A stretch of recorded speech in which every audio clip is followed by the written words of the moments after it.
اللهم صل وسلم وبارك على سيدنا محمد وعلى اله واصحابه اجمعين. سنه سعيده عليكم يا رب ان شاء الله، وتبقى كلها خير وتفاؤل وامل. النهارده هنعمل مع بعضينا اكله كده سهله وسريعه، ومش هتاخد وقت خالص، 5 دقايق تكوني خلصتي. دي اللي احنا بنعمله دلوقتي تتبيله البانيه. نحط بصلايه ومرق دجاج والتوابل بقى، بتحطي قرفه وبتحطي بهار، بتحطي الحاجات يعني التوابل اللي عندك، كمون، كزبره. كل التوابل دي بتخلي طعم البانيه تحفه. وطبعا بتحطي نص معلقه ملح، ما تزوديش الملح عشان لما بيكون حادق بيبقى طعمه وحش قوي، يعني لو دلع احسن ما يكون حادق. هنضرب بقى الحاجه دي في الخلاط. اهو حطينا الملح والتوابل كلها. هنضرب الحاجه في الكبه. انا كمان بحب احط بيكنج باودر بالمره.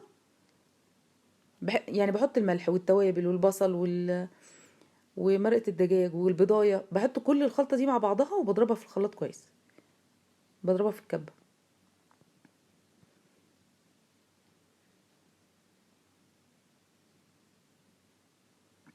اهي دلوقتي كده ضربناها في الكبه ونعمناها خالص عشان ما تنزلش معاكي في الزيت وتبقى مش حلوه. دلوقتي غسلنا البانيه. طبعا البانيه انا بحبه ولا تخين قوي ولا رفيع قوي، بحبه وسط، حتى لما بيجي من عند الراجل مش متظبط انا بظبطه. هنحط بقى عليه الخلطه ونقلبه كويس، وتدلكيه بقى كويس بحيث البانيه يشرب من الخلطه كويس. الخلطه دي طعمها حلو قوي، لو عملتيها بجد هتعجبكم. بتدي للفراخ كده طعم فظيع، وبتبقى جوسي وتبقى طعمها تحفه. اهو هنخلطهم بقى كلهم مع بعض.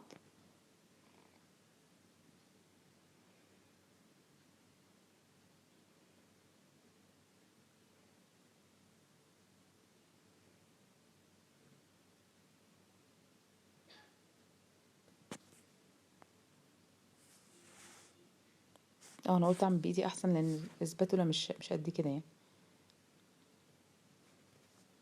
كل ما دلكتيها كويس وهي شربت الصوص ده بتبقى طعمها احلى. لان انا في الوقت ده ما قعدتهاش كتير، غير بقى لما هتقعديها. يعني لو مش هتقعديها لازم تدلكيها كويس بحيث الفرخه كلها تشرب الصوص اللي انت عاملاه. كده عملنا الفراخ وهنسيبها بقى شويه على بال ما نعمل المكرونه، تكون هي حتى شربت من الصوص اللي معمول ده. دلوقتي بقى هنسلق المكرونه. طبعا ميه مغليه وبنحط فيها المكرونه وشويه زيت وملح. لازم تحطي زيت وملح مع سليق المكرونه عشان خاطر المكرونه يبقى طعمها حلو.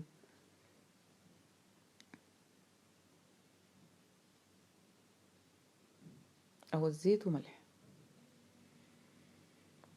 يا رب تكون سنه سعيده كده على الجميع، وان شاء الله تبقى سنه خير علينا جميعا يا رب.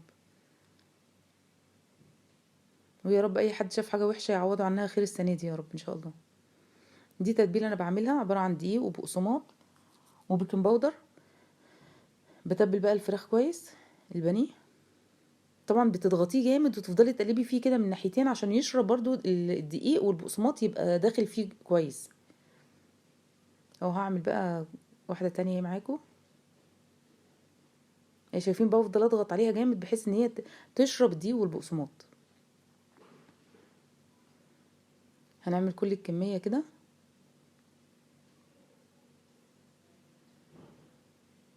طبعا عايزه اقول لكم ان الخلطه دي بتبقى تحفه، ولو حطيتيها في التلاجة ما بيحصلهاش اي حاجه.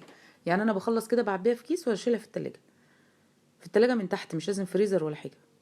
بتفضل قاعده معاكي بقى وجاهزه، كل ما تيجي تعملي بانيه بتطلعيها بتحسي ان انت كانك بتعملي كوبايه شاي مش بتعملي خضار، لان كل الحاجه جاهزه.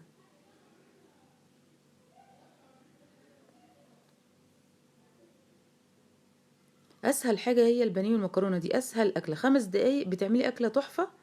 وبتكون سهله وسريعه، وكمان طعمها حلو مغذيه يعني.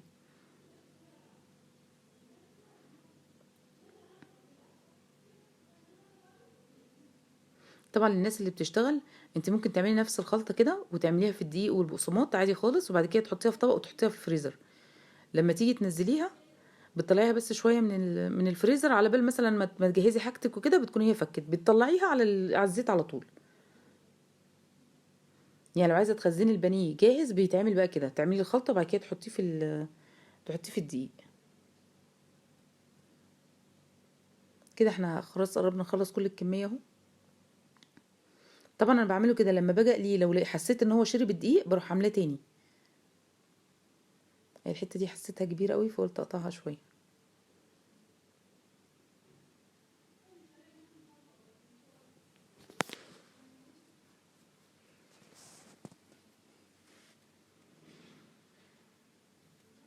كده خلاص قربنا نخلص الكميه.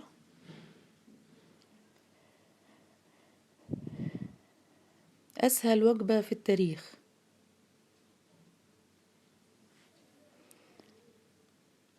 هنقليها بقى في الزيت. وكده خلاص الفيديو بتاعنا خلص. انا مش عارفه فين المقطع بتاع الزيت اللي بتاع القليه الصراحه. كده البانيه ومكرونه اهي بالصلصه، وعملنا بقى الليفت اللي احنا كنا عاملينه مع بعض على القناه. وبألف هنا. لو عجبك الفيديو لايك واشتراك وفعل الجرس عشان يوصلك كل جديد. اشوفكم على خير يا رب الفيديو الجاي. سنه سعيده علينا جميعا يا رب.